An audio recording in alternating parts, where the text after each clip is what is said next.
नमस्कार, सुप्रभात। सुबह के 7 बजने को है। 7 की बड़ी बात लेकर मैं हूं आपके साथ तृप्ति सोनी। खबरों की शुरुआत करते हैं। कृषि कानूनों के विरोध के बीच केंद्रीय कृषि मंत्री नरेंद्र सिंह तोमर ने देश के किसानों को खुली चिट्ठी लिखी है। 8 पन्ने की चिट्ठी में तोमर ने किसानों को 8 आश्वासन दिए हैं। उन्होंने कहा है कि सरकार एमएसपी पर लिखित में आश्वासन देने को तैयार है। उन्होंने एक बार फिर साफ किया कि एमएसपी जारी है और जारी रहेगी। कृषि मंत्री ने यह भी कहा कि राजनीति के लिए कुछ लोग झूठ फैला रहे हैं। प्रधानमंत्री नरेंद्र मोदी ने गुरुवार को केंद्रीय कृषि मंत्री नरेंद्र सिंह तोमर की किसानों के नाम पत्र वार्ता की पहल करने की कोशिश की सराहना की। साथ ही प्रधानमंत्री मोदी ने किसानों से कृषि मंत्री के पत्र को पढ़ने की अपील की। प्रधानमंत्री ने लिखा, कृषि मंत्री जी ने किसान भाई बहनों को पत्र लिखकर अपनी भावनाएं प्रकट की हैं। एक विनम्र संवाद करने का प्रयास किया है। सभी अन्नदाताओं से मेरा आग्रह है कि वे इसे जरूर पढ़ें। देशवासियों से भी आग्रह है कि वे इसे ज्यादा से ज्यादा लोगों तक पहुंचाएं। आपको बता दें कि कृषि मंत्री ने जो 8 आश्वासन दिए हैं उनमें किसानों की जमीन को खतरा नहीं, मालिकाना हक उन्हीं का रहेगा, किसानों को तय समय पर भुगतान किया जाएगा, तय समय पर भुगतान नहीं करने पर जुर्माना लगेगा, खुले बाजार में अच्छे दाम पर फसल बेचने का विकल्प है, एमएसपी जारी है और जारी रहेगी, मंडियां चालू हैं और चालू रहेंगी, करार फसलों के लिए होगा, जमीन के लिए नहीं। किसान जब चाहे करार खत्म कर सकते हैं और एपीएमसी मंडियां कानून के दायरे से बाहर हैं, शामिल हैं। तो ये 8 आश्वासन केंद्रीय कृषि मंत्री नरेंद्र सिंह तोमर ने दिया है। 8 पन्ने की चिट्ठी उन्होंने किसानों के नाम लिखी है, जिसे ट्वीट करते हुए प्रधानमंत्री नरेंद्र मोदी ने देशवासियों से और किसानों से यह आग्रह किया है कि वे इस चिट्ठी को जरूर पढ़ें। विश्वास किसानों का अर्जित करने के लिए सरकार तमाम प्रयास कर रही है, लेकिन एक तरफ किसान लगातार आंदोलन पर डटे हुए। इधर रायसेन में आज बीजेपी का किसान सम्मेलन है। 35 लाख किसानों को राहत राशि बांटी जाएगी। 1600 करोड़ की राहत राशि का वितरण होगा। सीएम शिवराज सिंह चौहान राहत राशि का वितरण करेंगे। कार्यक्रम में किसान क्रेडिट कार्ड का भी वितरण होगा। ऑडियो ब्रिज के जरिए प्रधानमंत्री नरेंद्र मोदी किसानों से जुड़ेंगे। एमपी के किसानों को प्रधानमंत्री नरेंद्र मोदी संबोधित करेंगे। ग्राम पंचायतों में मोदी के संबोधन का सीधा प्रसारण होगा और किसानों से सीधा संवाद आज प्रधानमंत्री करने जा रहे हैं। 1600 करोड़ की राहत राशि का वितरण मध्य प्रदेश में किसानों को किया जाएगा। 35 लाख किसान इसके दायरे में आ रहे हैं। सीएम शिवराज सिंह चौहान राहत राशि का वितरण करेंगे।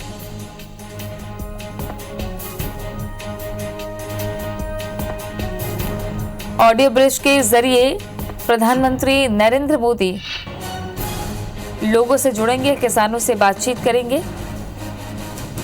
सीधा प्रसारण अलग अलग गांवों में प्रधानमंत्री नरेंद्र मोदी के संदेश का होने जा रहा है। आज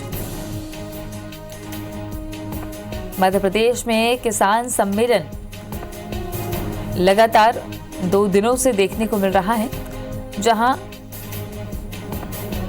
विपक्ष को निशाने पर लेते हुए बीजेपी किसानों का विश्वास अर्जित करने की पूरी कोशिश में जुटी हुई है। और रायसेन में आज किसान सम्मेलन, जहां किसान सम्मेलन को लेकर काफी तैयारियां की गई हैं। प्रधानमंत्री नरेंद्र मोदी का संदेश भी काफी अहम होगा, जिस पर पूरे देश की निगाहें हैं। राकेश चतुर्वेदी हमारे सहयोगी ज्यादा जानकारी के साथ जुड़ गए हैं। राकेश, रायसेन में किसान सम्मेलन एक तरीके से देखा जाए तो किसानों का आंदोलन और विश्वास अर्जित करने के लिए मध्य प्रदेश में ये पहल सरकार की तरफ से की जा रही है। बहरहाल इसके अलावा और क्या कुछ खास रहने वाला है मध्य प्रदेश में? देखिए, किसान सम्मेलन की बात करें तो रायसेन जिले में होने वाला है, लेकिन इसे मध्य प्रदेश सरकार का और अंतर्राष्ट्रीय किसान सम्मेलन कह सकते हैं कि इसके 2 बड़े कारण हैं। पहला तो ये कि देश के प्रधानमंत्री देश के प्रधान नरेंद्र मोदी हैं, वो इस कार्यक्रम में जुड़ेंगे और वर्चुअल तरीके से हालांकि वो जुड़ेंगे, लेकिन वो किसान सम्मेलन को संबोधित भी करेंगे, यानी पूरे देश को एक संदेश देंगे कि जो केंद्रीय कानून लागू किए गए हैं वो किसानों के लिए के हित में कितने हैं। इस बात का संदेश जो है प्रधानमंत्री नरेंद्र मोदी देंगे। पहुंचेंगे। इसके साथ ही हम किसान सम्मेलन की बात करें तो किसान सम्मेलन एक जिले में जरूर हो रहा है, लेकिन इसको जो प्रसारण की व्यवस्था है वो मध्य प्रदेश की सभी 22,500 जो है पंचायतों में इसके सीधे प्रसारण की व्यवस्था की गई है। यानी कह सकते हैं कि मध्य प्रदेश के अधिकांश किसानों को इस सम्मेलन से जोड़ने का प्रयास है और इसका जो आगाज है वो रायसेन जिले से हो रहा है, लेकिन सभी मध्य प्रदेश की हर पंचायत स्तर पर ये सम्मेलन दिखाया जाएगा। यानी कहीं ना कहीं जिस तरह से पूरे पार्टी की और जो केंद्र सरकार की तमाम जो बीजेपी की राज्य शासित सरकारों के ये प्रयास यही है कि केंद्रीय कृषि कानून है इसके पक्ष में माहौल बनाना है, किसानों को इससे जोड़ना है, इसके समर्थन में जोड़ना है। और कल हम बात करें तो केंद्रीय कृषि मंत्री जो नरेंद्र सिंह तोमर ने भी जो है किसानों के नाम पत्र लिखा है, उसमें कानून को लेकर जो बारीकियां है उसकी जानकारी दी गई। यानी कह सकते हैं कि जो सरकारें हैं इन सम्मेलनों के जरिए, इन पत्रों के जरिए किसानों को न सिर्फ मध्य प्रदेश बल्कि पूरे देश के किसानों को किसान कानून की जो बारीकियां हैं उसका पाठ पढ़ाने का प्रयास कर रही हैं, उसकी बारीकियां समझाने का प्रयास कर रही हैं और ये बताने के प्रयास में जुटी हुई हैं कि जो केंद्रीय कृषि कानून है, तीनों कानून हैं, ये किसानों के हित में है, किसानों के फेवर में है और ये भविष्य में किसानों के फायदेमंद साबित होंगे। इस बात का दावा लगातार करते आए हैं। हालांकि विपक्ष की बात करें तो विपक्ष इस पूरे मामले को लेकर लगातार हमलावर है और जिस तरह से मध्य प्रदेश के तमाम शहरों से या फिर कहें दूसरे प्रदेशों के शहरों से लेकर दिल्ली तक जो किसानों का आंदोलन जारी है उस आंदोलन को और अधिक बल ये तमाम जो दल है वो दे रहे हैं और जिसमें सबसे कांग्रेस ने तो साफ तौर पर कह दिया है कि किसानों के हित में वो अब सड़क पर भी उतरेगी और इसी के तहत हम बात करें तो कांग्रेस है वो उपवास करने जा रही है, जिसमें साफ तौर पर कहा गया है कि पूर्व मुख्यमंत्री हैं कमलनाथ, पूर्व मुख्यमंत्री दिग्विजय सिंह ये भी उपवास पर बैठेंगे। मध्य प्रदेश में ये उपवास होगा। तो विपक्ष की ओर से बात करें तो इस तरह के लगातार जो है किसान जो आंदोलन कर रहे हैं उनका समर्थन है, लेकिन सरकार का जो प्रयास है और इसे कह सकते हैं कि अब तक के जो तमाम किसान सम्मेलन हुए हैं सबसे बड़ा ये किसान सम्मेलन होने जा रहा है, जिसमें न सिर्फ देश के प्रधानमंत्री जुड़ेंगे बल्कि मध्य प्रदेश की हर पंचायत तक ये सम्मेलन पहुंचे उसकी पूरी व्यवस्था की गई है। फिलहाल हम बात करें पूरे किसान सम्मेलन के स्वरूप की बात करें तो हालांकि किसान सम्मेलन के जो समय है वो 12 बजे का है, लेकिन जो अधिकृत तौर पर कार्यक्रम शुरू होगा जिसमें मुख्यमंत्री शिवराज सिंह चौहान पहुंचेंगे उनका कार्यक्रम 12:50 पर तय किया गया है। यानी करीब 1 बजे ये किसान सम्मेलन शुरू होगा और करीब इसकी रूपरेखा की बात करें तो 2 घंटे तक ये किसान सम्मेलन चलेगा। इसमें किसान सम्मेलन पूरे प्रदेश में जरूर दिखाया जाएगा, लेकिन जो रायसेन जिले जहां पर किसान सम्मेलन हो रहा है वहां भी 20,000 किसानों के बैठने की व्यवस्था की गई। यानी कह सकते हैं कि मध्य प्रदेश सरकार का कोरोना काल के बाद ये सबसे बड़ा एक आयोजन है। चलिए नजर बनाए रखिएगा। और राकेश फिलहाल शुक्रिया आपका जानकारी के लिए। बात अगर छत्तीसगढ़ की करें तो छत्तीसगढ़ में भी आज बेहद खास खबरें हैं। आज गुरु घासीदास जयंती है, कई कार्यक्रम के आयोजन होने वाले हैं जिसमें शामिल होंगे मुख्यमंत्री भूपेश बघेल। रायपुर, भिलाई और मुंगेली में कार्यक्रम है जहां मुख्यमंत्री शिरकत करेंगे, जनता को विकास कार्यों की सौगात देंगे। तो आज बाबा गुरु घासीदास की जयंती है और इस अवसर पर कई कार्यक्रमों का आयोजन किया गया है। रायपुर, भिलाई और अलग अलग जगहों पर मुंगेली में मुख्यमंत्री भूपेश बघेल अलग अलग कार्यक्रमों में शामिल होंगे। गुरु घासीदास के आदर्शों को मानने वाले छत्तीसगढ़ के बहुतायत में हैं। एक उत्सव और एक पर्व आज मनाया जा रहा है। कई कार्यक्रमों का आयोजन किया गया है जिसमें मुख्यमंत्री भूपेश बघेल शामिल होंगे। केंद्रीय पर्यटन मंत्री प्रहलाद पटेल एक दिवसीय दौरे पर गुरुवार को छत्तीसगढ़ की राजधानी रायपुर पहुंचे। वे आज केंद्रीय पर्यटन विभाग के इंडिया टूरिज्म मार्ट के कार्यक्रम में पर्यटन उद्योग से जुड़े लोगों से बातचीत करेंगे। छोटे राज्यों में पर्यटन से जुड़ी संभावना तलाशने के लिए पर्यटन विभाग से जुड़े स्टेक होल्डर भी इकट्ठा होंगे। राम वनगमन पथ को पर्यटन स्थल के रूप में विकसित करने के केंद्र सरकार के प्रयास के जवाब में केंद्रीय पर्यटन मंत्री ने कहा कि 2014 के पहले ये प्रस्ताव दिया जा चुका है। इस मार्ग पर 300 स्थानों को विकसित करने चिन्हित किया गया था। उन्होंने इस संदर्भ में 7 राज्यों के मुख्यमंत्रियों को एक पत्र लिखने की बात की जिनसे होकर राम वनगमन पथ गुजरता है। अगर राज्य सरकार की सहमति मिलती है तो इन स्थानों को विकसित करने के लिए केंद्रीय पर्यटन विभाग काम शुरू कर सकता है।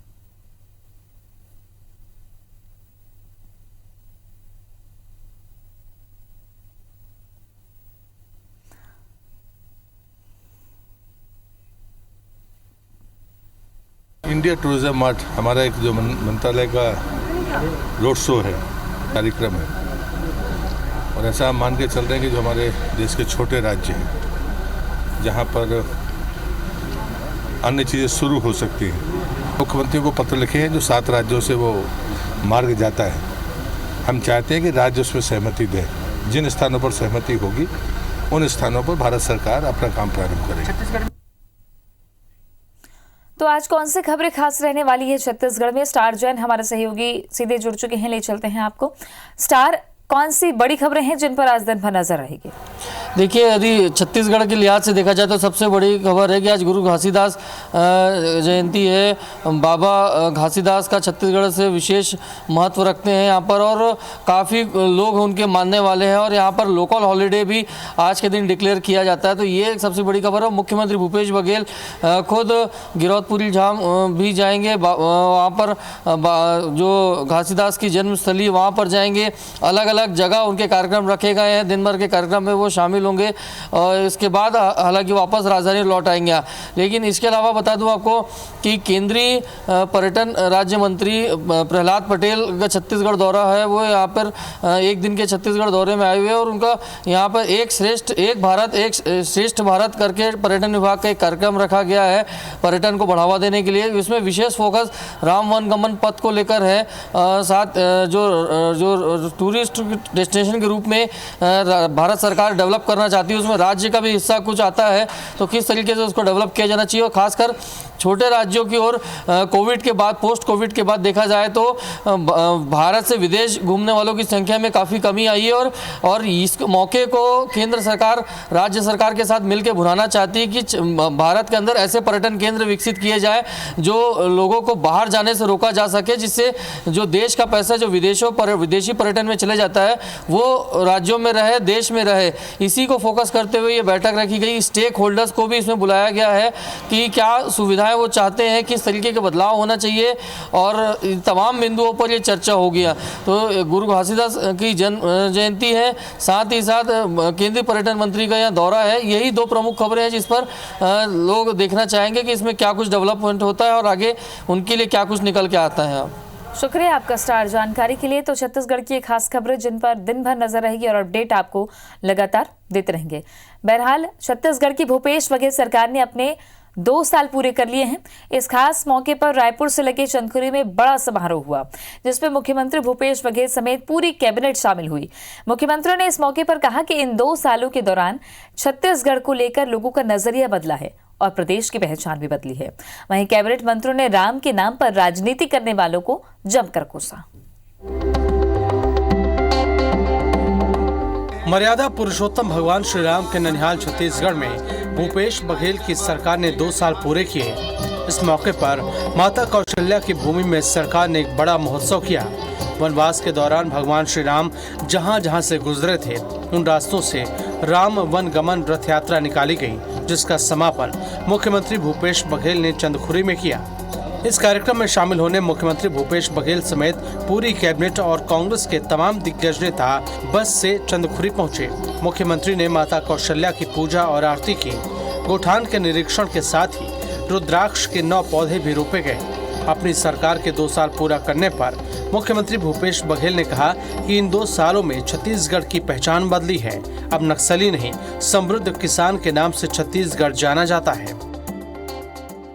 यदि भादों के बरसात में खेत नहीं भरीस तो समझ ले वो फसल नहीं हो, और माता के परसे से कोनो नहीं आघिस, काकरो पेट नहीं भरीस तो समझ ले वो जिंदगी भर कबू संतुष्ट नहीं हो सके।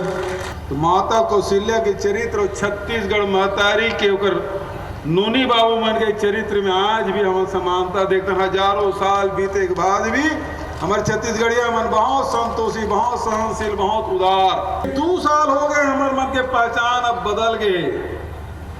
नक्सली मन के नाम से नहीं जाना है, समृद्ध किसान मन के नाम से जानते। काल निमित्त तक नाम ले रही से, वो जो स्वर्ण मृगरी से तेनो राम के नाम ले रही से, और आज जे मन वोट और नोट बटोरना चाहते वो उमर राम के नाम। गौ सेवा आयोग के अध्यक्ष महंत राम सुंदर दास ने मुख्यमंत्री से कहा कि वो राम राज्य की स्थापना करें। वहीं मुख्यमंत्री की तरह ही कैबिनेट के सभी मंत्रियों ने कहा कि राम उनके रग रग में है। वो भाजपा की तरह राम नाम की रोटी नहीं सेकते। छत्तीसगढ़ में लोग बोहनी भी करते हैं तो पहला कांटा राम का होता है। मर्यादा पुरुष राघवेंद्र सरकार जी के पद चिन्ह में चल करके उनका राम राज्य स्थापित करके छत्तीसगढ़ में आप सेवा करते रहे, यही मैं शुभकामना बधाई देना चाहता हूँ। भगवान राम हमार रग रग में बसे हुए हैं। राम के नाम के खाली रोटी नहीं सेकन हमन। मैं तो कई बार की थे तुमन बीजेपी के राम तो एक राम, तुम्हार कौन सा राम? हमारे मुख्यमंत्री जी कहते कौशल्या के राम हमार राम। जैन राम के बाद भारतीय जनता पार्टी के थे और जैन राम के बाद हम अपन छत्तीसगढ़ में कैथल, वो दोनों राम में बहुत मूलभूत अंतर है। कि हमार राम है चंदपुरी के कौशल्या माता के राम, औकर राम कैसा ने शिला पूजन वाला चंदा वाला राम। अरे जैसे हनुमान के सीना ला चीरबे तो हनुमान निकलते, ओइसले कांग्रेसी मन के सीना ला चीर के देख ले भगवान राम निकलते। इधर भाजपा ने आज प्रदेश के सभी जिला मुख्यालयों में प्रेस कॉन्फ्रेंस कर कांग्रेस सरकार के 2 साल के कार्यकाल को विफलताओं से भरा बताया। भाजपा ने कहा कि राम जन जन के हैं और कांग्रेस राम को बांटने का काम कर रही है। ये सरकार सभी मोर्चे में असफल रही है और इस सरकार को 2 साल में छत्तीसगढ़ के विकास को रोका है। एक सद्भावना होती है, इतनी सद्भावना भी उनमें समाप्त हो गई है और जिस प्रकार से आज पूरे प्रदेश में जो वातावरण बन रहा है, निश्चित रूप से इसको लेकर के लोगों के मन में आक्रोश पनप रहा है। किसी भी वादा को लोग पूरा नहीं कर पाए हैं। आज हमारे प्रदेश का बेरोजगार ठगा सा रह गया है। छत्तीसगढ़िया संस्कृति और स्वाभिमान की सियासत के साथ भूपेश सरकार ने 2 साल पूरे कर लिए हैं। इस दौरान कई वादे पूरे हुए हैं तो कई को अगले 3 साल में पूरा करने की चुनौती है। Bureau report IBC 24। Madhya Pradesh में कोरोना गाइडलाइन के तहत आज से 10वीं और 12वीं की रेगुलर क्लासेस शुरू हो रही हैं। पेरेंट्स की लिखित अनुमति के बाद ही स्टूडेंट्स को स्कूल में एंट्री दी जाएगी, लेकिन इंदौर पालक संघ ने सरकार के इस फैसले के विरोध में उतर आए हैं। संघ का कहना है कि बच्चों की सुरक्षा की जिम्मेदारी न तो सरकार ने ली है और न ही प्रशासन ने, जबकि भोपाल और चेन्नई के स्कूलों में बच्चे संक्रमित पाए गए हैं।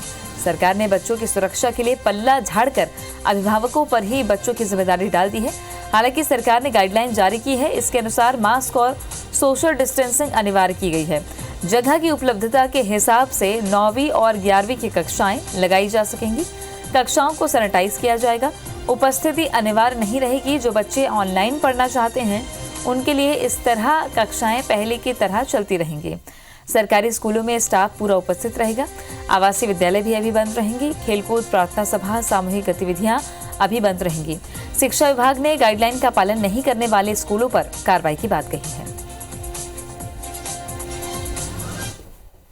तो पेरेंट्स का कंसर्न क्या होता है? बच्चे तो पेरेंट्स के कंसर्न से जाएंगे घर से, लेकिन पेरेंट पे कहीं ना कहीं ये प्रेशर है ना, स्कूल वाले और ने एडमिनिस्ट्रेशन ने और गवर्नमेंट ने सारी बॉल पेरेंट्स की तरफ डाल दी कि आप साइन करोगे। अगर स्कूल ओपन हो जाता है, क्लासेस लगती है, तो पेरेंट्स की मजबूरी भी बनती है और उसकी ज़रूरत नहीं होती है। मुझे नहीं लगता कि ये स्कूल खोलना अभी सही है इस मायने में, अनटिल अनलेस वैक्सीन नहीं होता। दिन में एक दिन में इसे शालाएं बुला सकता है और यदि बैठाने की क्षमता है तो वो रोज़ बुला सकते हैं। इसके लिए निर्णय दिया गया है। सबसे महत्वपूर्ण बात है कि बच्चों के अभिभावक माता पिता से सहमति आवश्यक है। जिससे आवश्यक सहमति हो तो ऑनलाइन क्लासेज जो वर्तमान में चल रही है वो चलती रहेगी, वो पढ़ाई भी चलती रहेगी। पेट्रोल, डीजल और रसोई गैस के बाद मध्य प्रदेश में अब बिजली भी महंगी हो गई है। मध्य प्रदेश में बिजली 2% महंगी हो गई। विद्युत नियामक आयोग ने इस संबंध में आदेश भी जारी कर दिए हैं। अपने आदेश में आयोग ने तर्क दिया है कि बिजली कंपनियों ने लगभग 5.73% बिजली महंगी करने की डिमांड रखी थी। आयोग ने 1.98% दर बढ़ाने की मंजूरी दी है। नए टैरिफ प्लान के तहत हर महीने 30 यूनिट तक खपत करने वाले बिजली उपभोक्ताओं पर नई दर लागू नहीं होगी। नई दर 26 दिसंबर से लागू होगी। 3 महीने बाद फिर से बिजली दामों को लेकर रिव्यू होगा, फिर इसके बाद नए दाम तय होंगे। हालांकि मीटर किराया नहीं बढ़ाया गया है। बिजली कंपनी के मौजूदा दाम से 15 पैसे तक बढ़ोतरी हुई है। प्रदेश में सबसे ज्यादा उपभोक्ता 150 यूनिट तक खपत वाले हैं। ये इंदिरा गृह ज्योति योजना के तहत सब्सिडी पाते हैं। इनके बिल में 17 रुपए तक की बढ़ोतरी का अनुमान है। सबसे ज्यादा असर 300 से ज्यादा यूनिट खर्च करने वालों पर पड़ेगा। इधर पेट्रोल डीजल की बात की जाए तो महीने भर में 2-2 रुपए की बढ़ोतरी हो चुकी है। 2 सप्ताह में गैस सिलेंडर 2 बार महंगे हो चुके हैं। कांग्रेस का कहना है कि बात चाहे प्रदेश की हो या फिर देश की, जनता पर लगातार महंगाई की मार पड़ती जा रही है। बीजेपी का कहना है कि अंतर्राष्ट्रीय बाजार का असर पेट्रोलियम पदार्थों पर पड़ रहा है।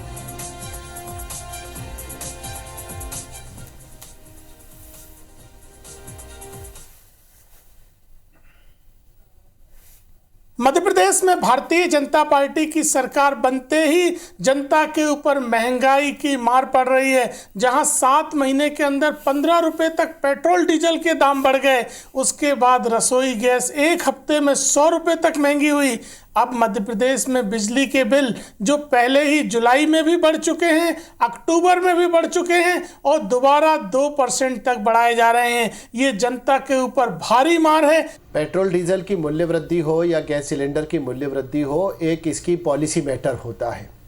ये सब अंतर्राष्ट्रीय बाजार के आधार पर इनके मूल्यों का निर्धारण होता है। अंतर्राष्ट्रीय बाजार में तेल की कीमतें घटती हैं तो यहाँ पर भी तेल की कीमतें कमी की जाती है, घटती हैं। और अगर अंतर्राष्ट्रीय बाजार में कच्चे तेल की कीमतों में वृद्धि होती है तो फिर मजबूरन जो हमारी सरकार है उसको भी तेल और डीजल के मूल्य में वृद्धि करना पड़ती है। रेत की ओवरलोडिंग को लेकर की जा रही कार्रवाई के विरोध भोपाल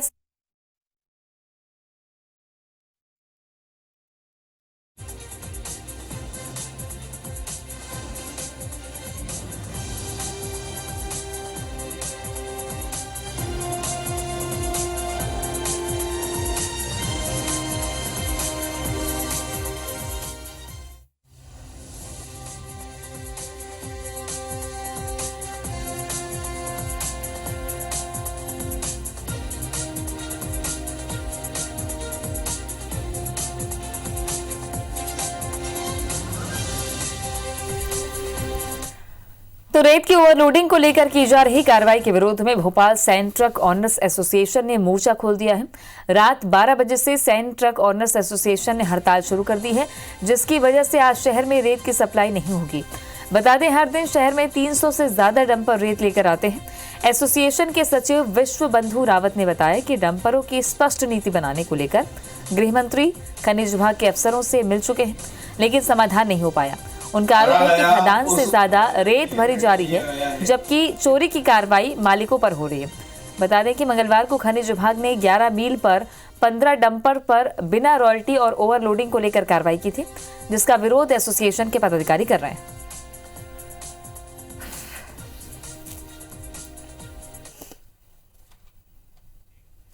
राजधानी रायपुर के पंडरी कपड़ा मार्केट में स्थित दुकान में आग लगने से इसमें रखे सभी कपड़े जलकर स्वाहा हो गए। आग बुझाने में करीब 20 वाहन मौके पर पहुंचे और दमकल के कर्मचारियों ने 6 घंटे की कड़ी मशक्कत के बाद देर शाम तक आग पर पूरी तरह काबू पाया। बताया जा रहा है कि नेशनल ट्रेडिंग कंपनी और गुरु नानक साड़ी नाम की दुकान में दोपहर में शॉर्ट सर्किट से आग लगी थी और दमकल की गाड़ियां मौके पर पहुंचने से पहले ही आग ने दुकान के तीनों फ्लोर को अपनी चपेट में लिया था। दुकान मालिक और वहां काम करने वाले कर्मचारी ने तुरंत बाहर भागकर अपनी जान बचाई। खबर मिलने पर नगर निगम के महापौर एजाज ढेबर और रायपुर उत्तर के विधायक कुलदीप जुनेजा भी मौके पर पहुंचे। भीषण आग को देखने के बाद महापौर ने भविष्य में पंडरी कपड़ा मार्केट में जगह चिन्हांकित कर कई बोरिंग खुदवाने की घोषणा की है।